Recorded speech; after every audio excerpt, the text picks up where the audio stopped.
की महाराष्ट्रामध्ये शेतकऱ्यांच्या ज्या शेतजमिनी आहेत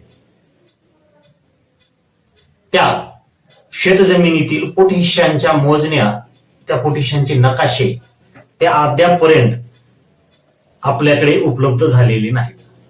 जे काही यापूर्वी मोजणी झालेली आहे, जे काही नकाशे बनलेले आहेत, जे काही भूमी अभिलेख आहेत, जे काही लँड रेकॉर्ड्स आहेत, ते यापूर्वी फक्त इंग्रज काळामध्ये झालेले आहेत, इंग्रजांनी ते केलेले आहेत व त्यानंतर एकत्रीकरणामध्ये थोडेफार काही त्यात कामं झालेली आहेत. तर मित्रांनो, हा शासन निर्णय जो आहे तो पब्लिश झालेला आहे 27 जानेवारी 2026 रोजी. यामध्ये त्यांनी शासन निर्णयामध्ये सांगितलेलं आहे की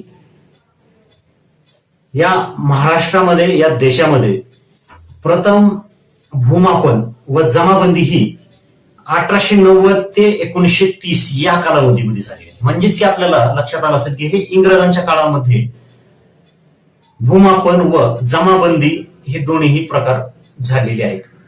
त्यानंतर अद्यापपर्यंत भूमापन आणि जमाबंदीचे जे काम आहे ते झालेले नाही.